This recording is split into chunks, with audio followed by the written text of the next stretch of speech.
On Hello Culture Matters podcast. I'm fired up today. I'm excited to introduce you to our guest. Before I do that, here is a quote just for this episode. The snake which cannot cast its skin has to die. As well, the minds which are prevented from changing their opinions, they cease to be mind. Friedrich Nietzsche, our guest today, another friend of the Culture Matters podcast and fan of Nietzsche quotes.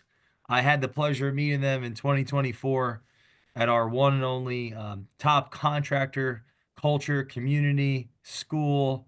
And we hit it off right away. They founded their business, at least it's going on a decade and a half, I believe, Apex Site Solutions. Also, I believe served our country, if I remember correctly. Which thank you for that. They Yes, are a sir. reader, a learner, and a founder of Apex, but also a friend of the top contractor community. Exemplar of culture. We're going to talk about that today, and just a smart, thoughtful business person. Thanks for coming on. Oh yeah, duh, Kenny Blakeslee. Sometimes I get caught up and I forget to introduce the person. Thanks for coming on the show, brother. Thanks for having me, Jay. I appreciate it. Appreciate the introduction. Certainly sounded a little more grand than I really am, but I appreciate it, man. Thanks for having me on. Excited for this. Well, now you had a vision in the beginning, and you weren't expecting this thing to get this big, if I remember correctly. And independence was really a big part of it. So, what's that like to look back and say, well, we have a lot of people that I'm responsible for today? And I'm asking this because our audience is a lot of entrepreneurs that are either in that position or desire to be. So, what was the question is, what was it like? What's it like today to look back from where you came from when originally you sought into, you know, something of your own accord, and now you're responsible for all these people? Well, to be honest with you, there's sometimes it sounds it sounds nice to go back to those times when there wasn't as much to grapple with and when really just only my own actions affected just a couple people, right? And it was a lot simpler back then, I'll say, right? But now as you transition from that initial period and maybe one or two employees and you start to grow things, that weight does tend to sit heavier on the shoulders over time. And so you have to be mindful of the decision making and how you're working through others to get things done. And the decision making really has to take on considerations for second and third order effects a lot more. And that's one of the biggest things I'm coaching the team on constantly these days is each decision you make, the initial intent sounds great, but what are the second and third order effects that are going to play out from that decision in the future? And that's one of the biggest things that has to be considered in almost everything I do and almost everything I say. Every time I get up in front of the entire team and I speak, almost every Monday morning, we have our all hands meetings. And when even just the messaging that I put out there, it used to be able to, you can make comments that you just kind of cast away and it was no big deal. But now with an organization that's larger, even your small throwaway comments, people could read into those a lot. And you got to always be mindful of the way you're showing up and the way you're communicating with folks and everything else. So you're right that when I first started the company, it was all it was an independence play. I saw the opportunity to do something I was doing for another company and do it on my own. And that was the way I approached it. And everything was very much like, okay, let's make some money right now. Let's make hay while the sun shines. Let's sock away as much money as possible because we're not sure how long this is going to last. And it wasn't until a number of years later that I started to play the long game and started to think in terms of long-term vision and long-term thinking. But it's been a long, hard road to get to where I'm at right now. And I've still got a long, hard road in front of me in terms of being the leader that I need to be for the future. That's for sure. This all hands meeting on Mondays, why do you see it valuable that you're there? Well, I'll say this. I used to think it was critical that I lead the meeting, that I was the one sending the messaging, everything else, right? So it's absolutely critical that I'm there because I've got to send the right message that these meetings are important, that the messaging that's being shared is important, that the things we do during those meetings are important. But one thing I have conceded over the last couple of years is that it's less about me leading those meetings and more about empowering other leaders to lead those meetings, to get their own messaging out there, to share their thoughts with the company and everything else. So I think it's critical that I'm there. It's become less critical that I actually lead them because we want to empower other leaders to do that. What have you seen out of your mentees from that? It's like the sun, Earth is not too far away, but it's not too close. It's just like just right. What have you seen from your mentees when you took a step back, but you were still close enough for, I guess, right? There's enough heat, but there's not too little. Yeah, I think at first I think you were feeling the effects of me still being a little bit too close to it. So people were a little nervous to take that over at first. But now they've gotten used to it. And my favorite ones are the ones who are the folks that are deathly afraid of public speaking. They really don't want to get up there, right? But you challenge them, you get them outside their comfort zone. Maybe you give them something that's bite-sized to start with. Like, hey, listen, you don't need to lead the whole meeting, but I would like you to discuss the safety topic at the front. Let's try starting there. And you get them to start there, and then you get them to continue to expand outside their comfort zone until all of a sudden they're up there speaking eloquently, delivering terrific messages, and really getting the teams excited about the week to come and about the future. So seeing people break through things like that is awesome. And then you Wow. also get surprised because you'll see people raise their hand and say, hey, can I lead one of those meetings? And it's not necessarily someone from what you would think of as a leadership position. Maybe they're newer to the company. Maybe they're just one of the crew members rather than one of the crew leaders, right? But they're showing leadership and showing their future possibilities by raising their hand and saying, "Can I take a shot at leading one of those meetings?" And we've had some of our greatest core value messages shared from some of those folks who you didn't expect it from, and that's exciting too. And it allows you to also spot some of those people that really have a bright future ahead of them. Core value message. What's that? So our general meeting structure for our weekly all hands meetings is we start with a safety topic, then we will go over birthdays, work anniversaries, promotions, which is actually something that's very important to us. It's a metric we track, internal promotions. Whenever we someone promotes, we have them ring a bell to celebrate it, and we track that number. Because it ties into our mission and our long-term vision. But in addition to that, we also have celebrations. We call them, attaboys, but that's where folks are walking up to the front and they're calling out their peers for things that they saw them do well. And then the last thing we have is a core value message. And there's somebody every single week will share some sort of core value message. They'll pick one of the core values. They'll discuss the core values as a whole, or they'll go over the mission or the vision. But a lot of times it's them sharing how those core values have affected them, or how they've seen them lived out, or how they've been able to affect their own personal life and their career. Something inspirational, whatever it is, right? I mean, somebody will get up there and talk and say something about the core values, the mission, or the vision, and share their thoughts. And some of them, they fall flat, but not everything's gonna be a home run.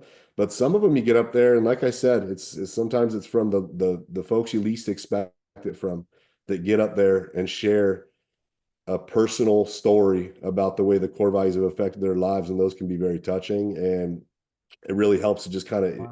ingrain that culture and those core values into people's minds and hearts. What's the vision?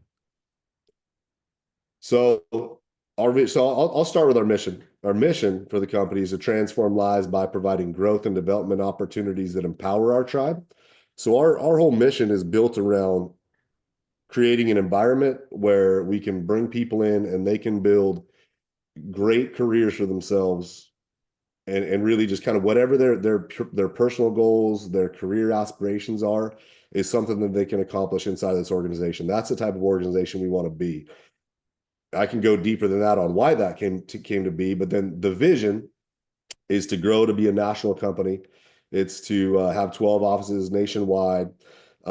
Once again, why? Because of the mission. We can only accomplish so much and build so many careers out of one location, or even now we're at 2 locations in California.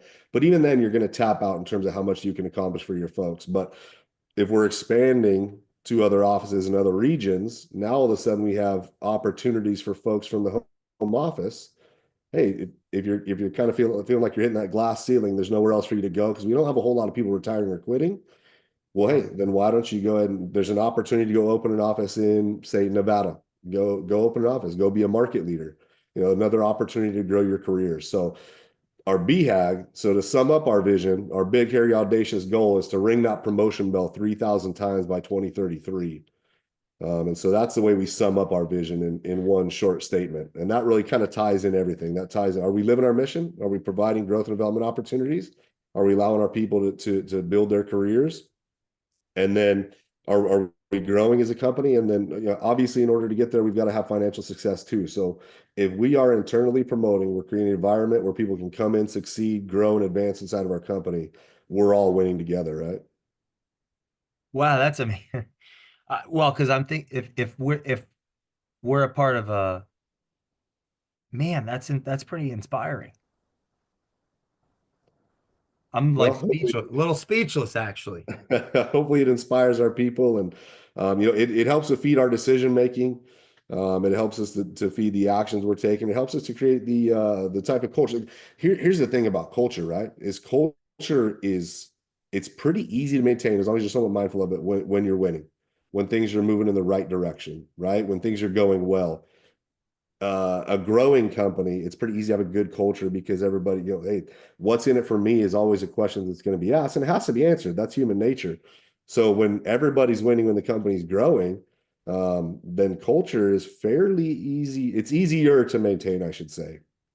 When times are tough, that's when you've got to double down. That's when the extra work comes in on culture and trying to maintain that culture. And so to keep that long-term focus, and just to be very transparent, the last year and a half to 2 years in our industry have been very tough. We've experienced a lot of headwinds.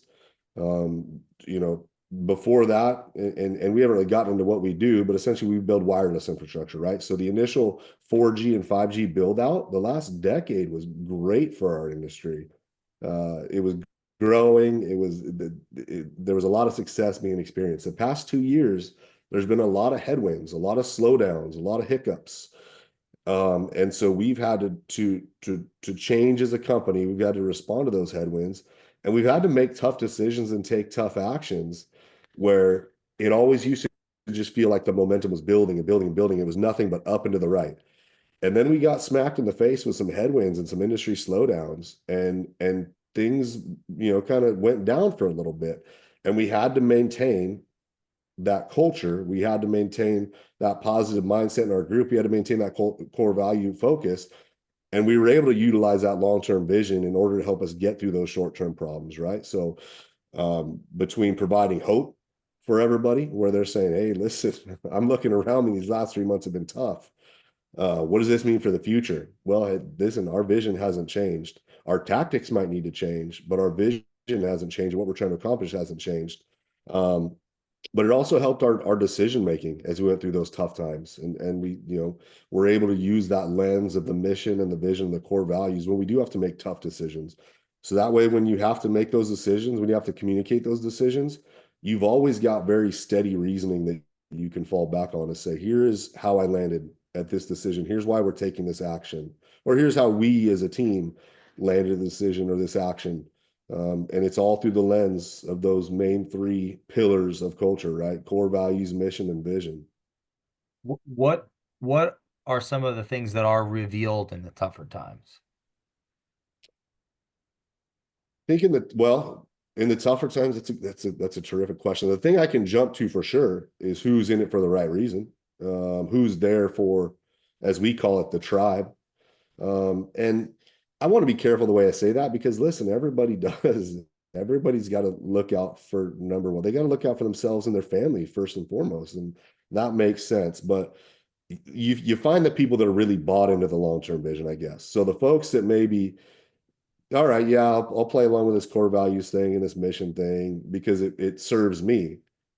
But when the times get tough, you'll find out who truly believes in this long-term vision that we're chasing, who truly believes in the mission that we're all about, who truly believes in these core values. And those folks, it's very easy for them to reveal themselves when times get tough and you have to make tough decisions and take tough actions, and everybody's got to band together for the greater good. You'll really see who's on board and who isn't. And lucky for us, the vast majority of our folks were, and the most important people were. And I can actually share a story about that. And this is, I'll probably just do it to feed my own ego, just because I'm very proud of this story. But in 2023, when it was very clear that there was a big slowdown in our industry, we said, okay, what's realistic in terms of how much revenue we can expect to bring in for the rest of the year? Let's go middle of the road. Let's go high end, like optimistic, and let's go worst case scenario. Let's do the math and let's say, okay, if that's the reality and our profit margin stays the same, then what does that mean our revenue has to do for us to at least stay afloat, right? Like we can't go under in these times. So we got to stay afloat. We got to see this through to the end because these tough times aren't going to last forever. Right? We got to outlast the temporary. We got to get through this. So we went through an overhead cutting exercise based on the math that we did and some of the proposed actions. We took a number of actions. One of them was to ask everybody that was on salary to take a 5% pay cut. Wow. And we said, listen, quarter by quarter, we will, number one, everybody took it. None of those folks quit. None of them left. Everybody took the pay cut. But we said, we will quarter over quarter do an analysis on the numbers. If we were able to break even, we will give you that salary back. And it lasted for 3 quarters. And every single time we were able to turn in numbers that we were able to give that salary back to them. And we were also able to give them a kicker over the top just to say thank you for pitching in and helping through the tough times. And I think there's another example of how you double down on culture, which is if you're going to make promises, you got to keep them, right? And so we were able to Mm. prove ourselves because that was the first time we've ever had to do anything of that nature. So I can guarantee while everybody opted in, there had to have been some skepticism in some people's minds, like, okay, yeah, sure. We'll see if this ever comes back, right? So when we were able to deliver that and also give them a little extra money to say thank you, we're able to prove, hey, listen, we're about what we say we're about. We're going to do what we say we're going to do. We'll hit you with the hard news, we'll hit you with the bad news, but we'll also hit you with the good news. We'll share that and we'll share the love from that too. So yeah, I was definitely one of my proudest moments as a business owner and as a leader for sure. How did you reconcile with the risks individually?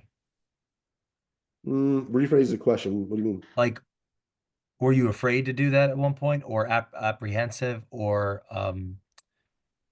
second guess that idea, or even told not to and almost didn't, and then had to convince work through that and do it anyway? Like, did you have any doubt Yeah, around doing it in the 100%. first I'd place? say as we went through, because we definitely worked with our core leadership team, our department heads, D heads as we call ourselves, The B but head? the D heads, the department heads. But Got I'm sure you could pick up on the inside joke there too. But it. Yeah. we worked through that together as a team. We said, hey, we need to come up with options to shave overhead in order to meet these worst case scenario revenue realities. And we spent hours deliberating on what are some of the things we can cut. What are the options? I mean, another one of the things we did is we stopped our cleaning service for a while of our offices, and everybody just pitched in on cleaning, right? Just saving money in every way, shape, or form.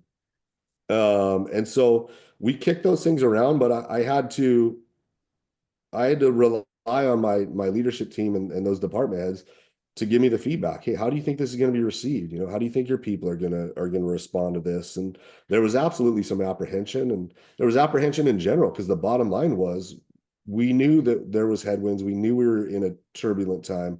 We knew, and I've been saying this for years, everything is cyclical. Our industry has been going up, up, up for so long. Sooner or later, there's going to come some tough times. We've got to prepare for them.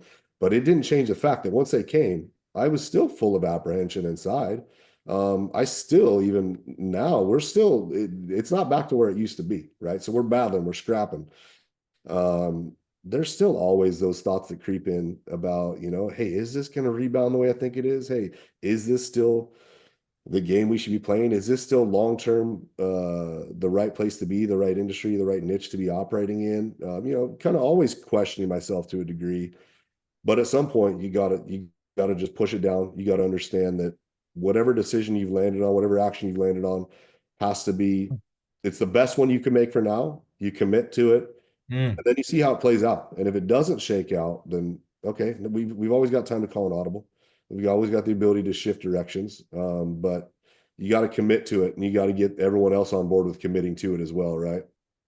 How did that decision and then the to actually reinvest back in the people, how did that impact the energy of the organization? How has that impacted?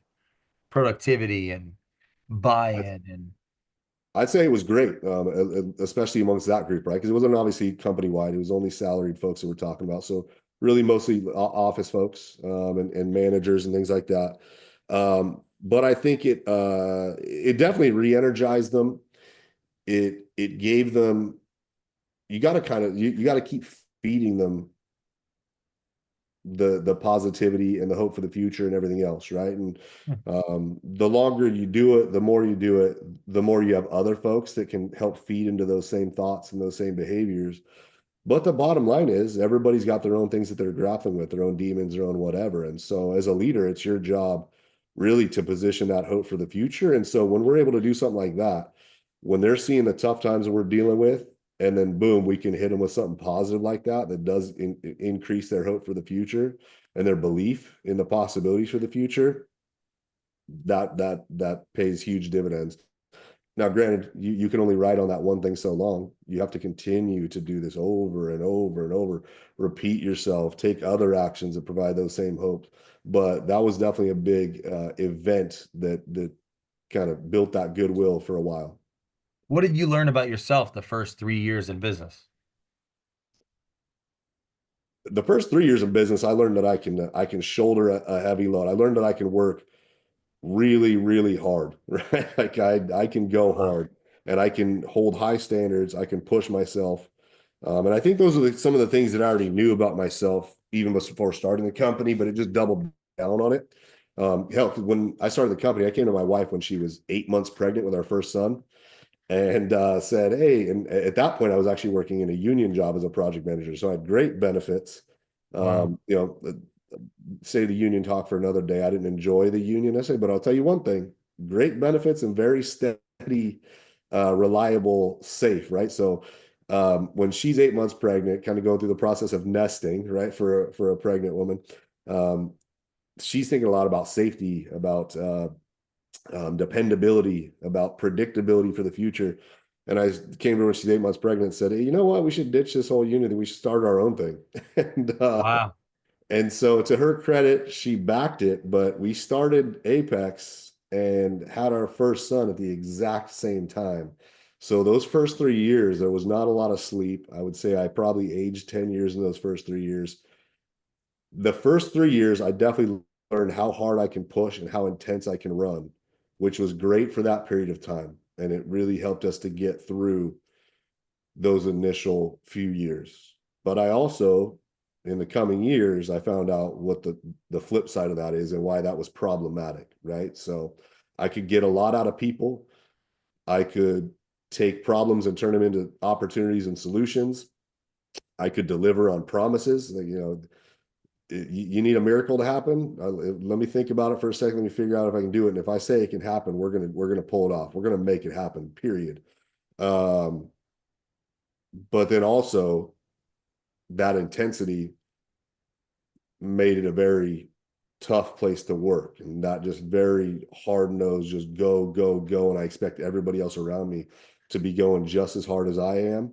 That burned up and chewed up a lot of people. And so a few years in, I realized that that wasn't going to be the long term play. That type of leadership, that type of behavior couldn't last forever. Was it more of your delivery or I think it was a lot of different factors. I think it was mindset is where it all starts. It was mindset about what can they do for me versus oh, what do I need to do for them. And I got some bad advice when I first started the company. There was something happened, some incident. I don't remember if it was maybe it was a car accident, maybe it was somebody lost some tools or some materials, but something that was going to cost some money. And I was talking to a guy I knew that was a former business owner, and be careful who you take advice from, right? And he made a comment to me and he said, "Hey, you got to remember now, man, this is now your money. When they waste this, when they do something like this is now your money. This is taking food off of your family's dinner table. And so you can't tolerate that stuff." And that one sunk in for me for a while. And so that mentality I was just talking about what can they do for me instead of what can I do for them? And it was very much me versus them, right? And how much can I get out of them? And are they doing what I need them to do, et cetera, versus the other way around? And so That's really the biggest thing. The mindset is what led to the behaviors, the actions, the delivery, like you just said, and that had to change. And so I guess you could call that person an early mentor. I really had to find better mentors over the coming years to get to where I needed to be as a leader. What a great example of like the tale of two cultures. Hmm. Uh, Our company's a perfect example of the tale of two cultures because it Do you was think what? horrible. So if I wrote it down because I think it's really I want to look at that again later. Like mindset, what can they do for me versus what I can do for them? Do you think that the latter or the what you could do for them fits more in your identity as a person, how you so that it was a better long-term fit for you? Because I've come across entrepreneurs that I think that if they were given the keys to a castle, what can they do for me with exactly the type of um, country they'd want to run or operation they'd want to run. So how much is it personal identity, like you as the founder? The latter is your identity more so than like I was just taking a lecture last night on Sermon on the Mount, lecture 8 from Peterson, and he talked about was Stalin. All of his guys were all of his generals were afraid of him. They all lied to him. So being the biggest person in that lie, is he the biggest winner or the biggest loser? So I know I just fire hose No, you there, but always, uh, this is there's something here I think our audience you really know, can get from this. here's the thing. I think this is just me being probably more transparent and vulnerable than I normally am. That's just because of the kind of guy you are, Jay. But I know I think that I am still that person. I think that's who I am. I think it's kind of my personality. And if you take these different personality types, I'm driven. I'm a driver. I'm gonna always be pushing, pushing, pushing, and that's myself, which then kind of can get out to everybody else. I have to constantly work on not falling back into that mindset. I have to constantly remind myself the right type of mindset to have and the right approach to have, and that's at work. That's with my family. That's with everybody. So no, I would honestly say that my natural inclination is to constantly fall back to those old ways, especially under times of duress, or if I've got a lot on my plate that I need to get done. I'm very focused on I'm getting my stuff done, which makes me less available for other people. So I constantly have to focus on this, and it's one of the reasons that I think one of my other strengths is it which like I said, everything has a flip side. Is I will constantly question myself, and so I'm constantly taking stock of myself, constantly evaluating myself, and wondering, am I showing up the way I need to show up? Am I in the right mindset that I need to be in? I matter of fact, in 2024, as our leadership team, our D head team, we all made a commitment based on feedback from our team. And my 2024 one thing commitment was I was going to do a daily review of did my interactions today lead to the results that I wanted? Because I can Mm. still slip into, especially if I'm busy or if I got a lot on my plate, where I have real knee-jerk reactions to things. Um, Instead of somebody brings me a problem, instead of helping them to solve it, empowering them to solve it, I'll just give them the answer, right? Because I'm busy, I got stuff to do. And so I'll slip back into those behaviors very easily. So I have to structure my days and my weeks and my life in a way to prevent me from slipping back into a bad way, and to course correct, because it'll Mm. slip out, and I've got to notice it, be apologetic, be humble enough to acknowledge it, and then figure out how to improve moving forward. So it's just a constant. And one of my obsessions is 1% better every day. So am I far better than I was 15 years ago? Yes. Am I far better than I was 4 or 5 years ago? Yes. But it's a continuous journey. And if I don't continue to think on it and focus on it, I will slip back into my old ways. Where does that come from, that choice to focus on yourself, get 1% better every day? Because I think that at some point Stalin decided not to. I don't know. I've just got it. I feel like I've always had an obsession with it. I feel like even just since I was a kid, I was a big reader, and I'd love to read biographies and see Yeah, what there's other books people right there. accomplished. And it would motivate me, and I knew that I wanted to accomplish things in life. And I mean, if you want to take it way back, I think there's something about the right inputs into your brain when you're young. But I remember even having a babysitter down when I was like 3 or 4 years old. For whatever reason, I remember, yeah, I was one of her favorites, right? She just loved me. And I just remember always telling me how awesome I was and how great I was going to be. And Wow. once you get that reinforcement in your head, you're telling yourself, I'm going to be great. I've got to be great. I owe it to people to be great. Right. And so I've just kind of always been ambitious and Wow. wanted to work towards things and just kind of had that in me a little bit.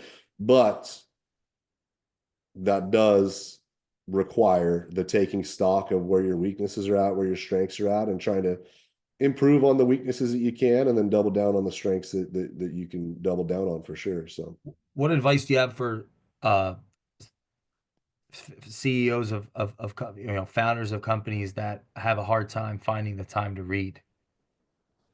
well, you got to block it out just like anything else. I think it's critical, and I would there's too many ways to get information these days. I wouldn't even argue that you have to read. You can listen to an audio book. You can listen to a podcast like this. You can watch YouTube. There's too many ways to get information these days to have any excuse to not be filling your gaps. Now, it all starts with Hmm. the awareness, the self-awareness. So that's a tougher question, but the self-awareness about what do I need to work on, where can I improve, et cetera. So I guess one place you give advice would be for CEOs to make sure they've got a psychological safe space for the people around them to be giving them feedback, right? If people don't feel comfortable bringing you the truth, then you'll be the emperor with no clothes on, right? So nobody's going to want to tell you that you're a jerk or that you're not a good leader or that you're failing them in some way, shape, or form, and you're not going to get that feedback. Um, I take it all the time. I'll tell you that much. What advice do you have someone that is desiring? That sounds like a great idea or a book title or an easel on an easel for a meeting. How do you actually create that safer environment where you can get feedback? Or like what doesn't work? Right? Let the master class on how to truly not have that culture. What doesn't work? Well, I can tell you, getting defensive at all, right? So you definitely always got to you've got to remind yourself that as soon as you get defensive or make excuses, number one, you're setting a terrible example. But number two, people aren't going to bring you stuff if you always either A, got an excuse, or B, you're getting defensive and deflecting it or pushing it off or whatever else. You got to be able to internalize that feedback. It goes back to the ego, I feel like, and I'm not going to sit here and act as if my ego can't become inflated or I'm impervious to the ego. That's far from the truth. But you've got to fight it. You got to not let it take control. And let's not also act like the ego is a terrible thing because the ego drives a lot of the great behaviors. Without that ego, you're not going to do the things you need to do, but it's got to be in check. It's got to be under control. And you've got to create that space to breathe and that time to think without being reactive. And that's been one of my biggest things is checking the ego, being humble. And here's another thought for you. I would argue that once you get to a position like a CEO, why can't you? Like, I'd understand maybe further down the chain of command because you have something to prove to everybody because you're trying Mm. to claw up that you're less in control. I'm the founder and CEO. We don't have any other shareholders. I mean, the only other owner is my wife, right? Um, I'm not getting fired by my employees. I'm not getting so why would I have an ego? Why would I have something? Why can't I take this feedback? Right. So for us, for most CEOs, founders, leaders, there's kind of no reason to have that ego because you don't have to be as on guard about other people's thoughts and are they going to fire me? Am I going to get a demotion? Am I going to get that promotion? What do they think of me? You don't have to be as on guard about that stuff. So check that ego at the door and take that feedback and model that behavior so the other people around you can do it as well. Oh yeah, modeling. Why model it? Well, because if you're going to give feedback to folks and you're going to want them to grow, then you've got to be able to model that behavior as well, right? I mean, um, your job as the leader is to develop other leaders, empower other leaders, um, and so for you to do that, they've got to be able to take the feedback and be able to grow and be able to deliver feedback to their folks as well. So that feedback loop is critical. And if you can't take that feedback, if you get your ego gets in the way and you get defensive, no one else on your team is going to be able to take that feedback and grow from that feedback loop either. What's worked for you to have a successful team meeting? Agenda number one, right? Have some clear some clear outcomes that you're chasing. I used to have meetings that had no real direction, and we had something general we wanted to talk about, but um, plenty of people didn't necessarily know what we were doing in that meeting or what their contribution to that meeting was. So I think minimize the time unless it absolutely has to be space for brainstorming or things of that nature. A lot of debate, right? But not every meeting has to be a half an hour or an hour. And then have a clear agenda. And oftentimes that agenda isn't going to be three, four, five things. Like, let's have a meeting to discuss one topic. Stay on that topic. Don't allow your team to go down rabbit holes and dive off other directions. Make it as productive as possible, and then when you wrap that thing up, there better be action items, and they better be documented, and everybody better be on the same page about what the outcome of the meeting was and what the deliverables were for everybody. We actually run on EOS at this point, the entrepreneur's operating system, and so most of our meetings are what they call level 10 meetings. So they have a very clear agenda and very clear time blocks, and it's supposed to be the same day every week, same day, same time, same structure every single week, and that time block is that's when it's over. So it forces you to prioritize the things you're working through and execute on those, and then get out of there. If it's not top priority, then it can wait. At this point in your career, what inspires you?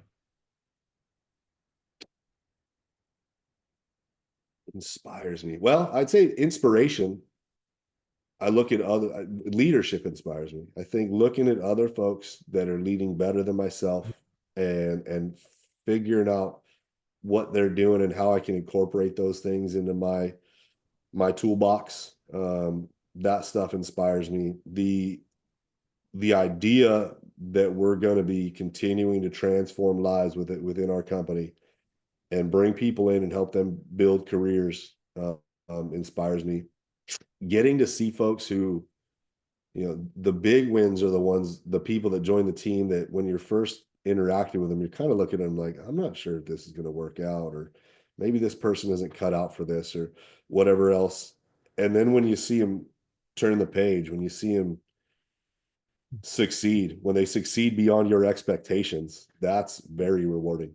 Wow. And seeing what it does for them and for their families, right? And that's one of the biggest things that made this shift in my mindset was I was able to I connected with a couple mentors around the same time that changed a lot of my thinking. But one of them, we were at breakfast one morning and he said, Kenny, do you realize what you're doing for all these folks that work for you? It's a blue collar job. So, a lot of these people initially came in just looking for a job, but you're giving them careers, you're giving them a 401k, you're giving them benefits, you're giving a lot of these folks, and not to make it over dramatic, right? But to kind of sum it up in a way is some of these folks didn't have a whole lot of hope for the future. They didn't know where their life was going to be. They didn't know if they were going to be able to have a successful family, where they were going to be able to afford to have kids or anything like that. And you're giving them that path to be able to do that, and not just here's a job, go make your 40 hours a week. But we've got career paths inside of the company. We're internally promoting. We're allowing people to come in with maybe just kind of, I just needed a job and go, wait a second, I found myself a career.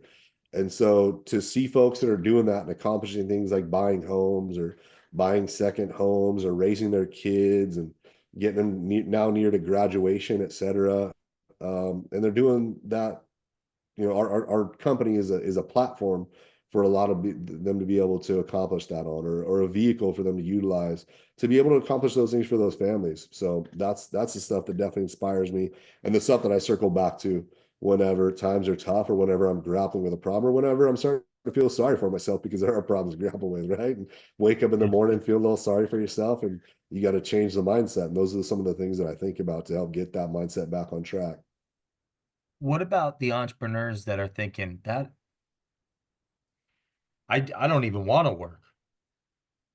I want to exit and be on a beach. Well, I'll say this. I think everybody has their own reasons for doing all of it, right? And so there was a period in time. It's just kind of like the work on your business, not in your business. All advice, like we said earlier, be careful where you take advice from. but all advice can be taken to the extreme. And just like I said earlier, where even strengths, there's a flip side of that strength there, where there's often some weakness that comes along with it. So I think that you got to be. I'll just say this, entrepreneurs, you got to know what you actually want. Don't want something because you're told you should want something. Mm, So a lot of entrepreneurs now are building things so that they can exit because they think that that's the play. Especially when you hear the word entrepreneur, right? I actually I tend to not think of myself as an entrepreneur, more as a business operator. Um, so entrepreneurs oftentimes want to build something, they want to exit it, they want to maximize their value, they want to think Silicon Valley type stuff, right? That's how they view themselves, and that's their goal. And for some people, that is their goal. That's what they want to accomplish, and they could be the type that love the initial build phase, but they don't love the operating the business. They don't love the leadership. So maybe that is for them. But for others, and I think I slipped into that mindset for a little bit where I was more working on the business instead of in the business. And I number one, I feel like we ran into a lot of problems when I did that too soon. And number two, I feel like I was less happy operating there. And I really do enjoy getting down into the weeds a little bit with the team and being able to mentor and being able to coach and being able to share the experience that I've gotten and maybe give a piece of advice that I see have an impact on somebody. So to me, that's the stuff that moves me and that inspires me for the future and that has me, continuing to want to do it. Um, so I really think, hey, if that is you, if that's what you really think, number one, I'd think about it, like, because a lot of folks will exit a business and then think, well, my purpose is kind of gone, right? So make sure it's what you really want. But uh, but I think for a lot of people, explore the possibility that continuing to operate a business, continuing to be there, continuing to empower the folks that are a part of that, um, that's actually where the fun is at and where the future is at. What's going to give you gratitude, satisfaction, everything else for your life for the future. To me, where I would love to be for the future, at least where my mind currently is, and it shifts sometimes, right? But I'd love to be where I'm not in the weeds because I have to be. I'm in the weeds because I want to be. Where, maybe there's even somebody else that's CEO of this company because they're better fit for the CEO role of a growing company. We've hit a certain size. Am I the right CEO to get us to that next jump that's going to empower our people to build their careers? I don't know. But even if there was a better CEO, I still know what I could bring to the table, which is being kind of down in the weeds in the operations and with people and sharing advice and mentoring them and coaching them and helping them get through, helping them to problem solve, et cetera. And that's a lot of the fun of it. And so to think that somebody come along, make an offer, I'd sell it, and I just bail out of it. I don't know. I don't know what I can't quite come to grips with how I'd feel about that. And if I'd truly actually be happy, I think I'd very quickly be itching to figure out how I can make an impact. And then I'd be mm. searching for a way to make impact versus right now, I've got the vehicle right in front of me. I can impact people now on a fairly large scale. So do it now. Use this vehicle. Don't sell this vehicle and then go looking for another one. Yeah, the thought that came to my mind was if it's on or if it's all on or all in, I think there's an implied stagnation because it's missing another piece because it's it's more like a ping pong. It's both. Like that's where the activity, like I don't that's the what came to mind when you were explaining. If it's, work on or in, what if it is not an either or, but to be all in one, that's a that's an irresponsible state of being or state to be in. Because you and I both know, the listeners, if they have a business, nothing is static. It's Mhm. constantly changing. Like what is on, right? We have our current customers, our current employees. We have our potential customers, our potential employees, current vendors, potential vendors, current potential. So the idea of on or in it's contradiction. It doesn't exist because there's no on or in. It's both at the same time. It's now and potential. So I think you just artfully exemplified an engaged leader that wants to work ultimately, like wants to bring to reality this thing inside of you. the the longer that I live and the longer that I'm in a leadership position, the more I realize that, like I said earlier, two sides to every coin, or call it a dichotomy, but everything has the yin and the yang, if you will, right? And so strengths and weaknesses, and actually, I guess I should call that out too.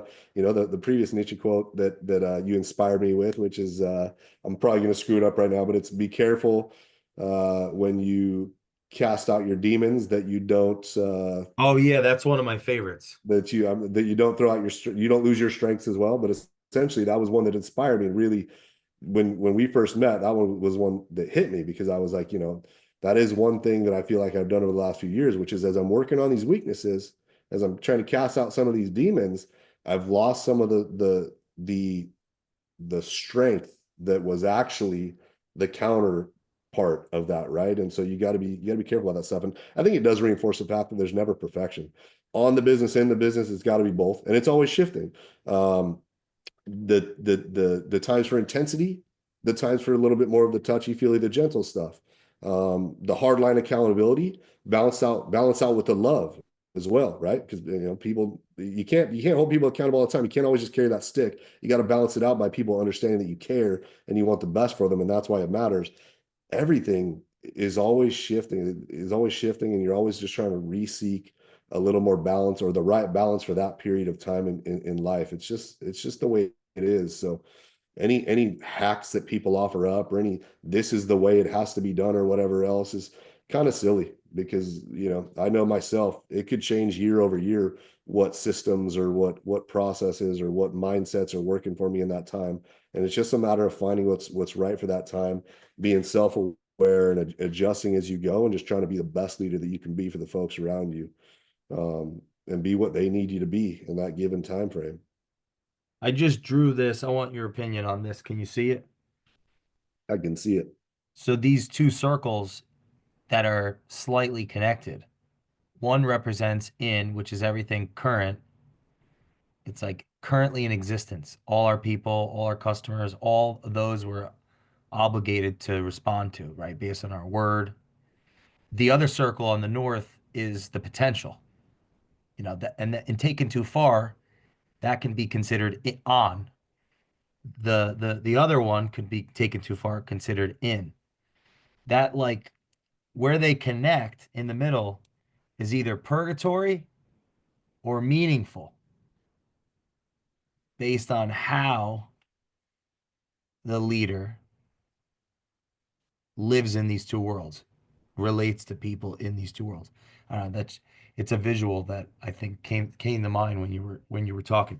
How we do, and I think that's why you're like the values that you're talking about and being clear on what our mission is up to this point and what our vision is up to this point and what we stand for up to this point and being able to talk about what we stand for helps us, you, me, you're the founder of Apex, I'm the founder of Culture Matters, helps us avoid purgatory and be closer to meaning as we, I mean, it's painful. Yesterday, I was a different person.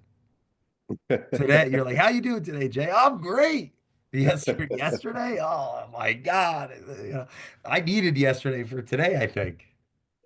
Well, and I think that's natural too, right? I mean, there's no escaping it, because especially if you're going to be in the business like you need to, needs to be a balance. There's just going to be those days that are they can be brutal, and there's nothing but problems, and it feels like nothing's. But you've just got to swallow it. You got to outlast those temporary feelings and those temporary frustrations. Watch out for how you react to them, right? And make sure that however you're reacting to those problems sets the tone for the future in the right way. Kenny, in closing, if you're going to say one word that represents the theme to this conversation for our listeners, what's your word? Oh man. Shoot. I'll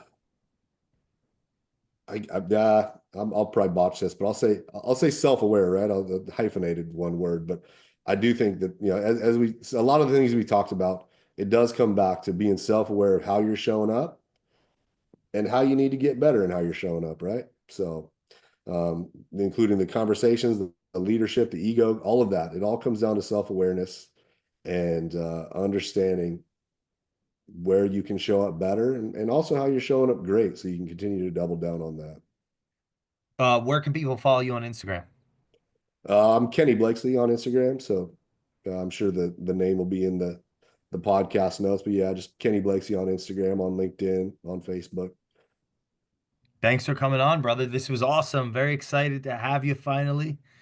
Thank you all for listening. Please follow Kenny on all social media platforms and leave us a review on the Culture Matters podcast. Thanks again, brother. No, I appreciate it. Thank you. Always a great conversation.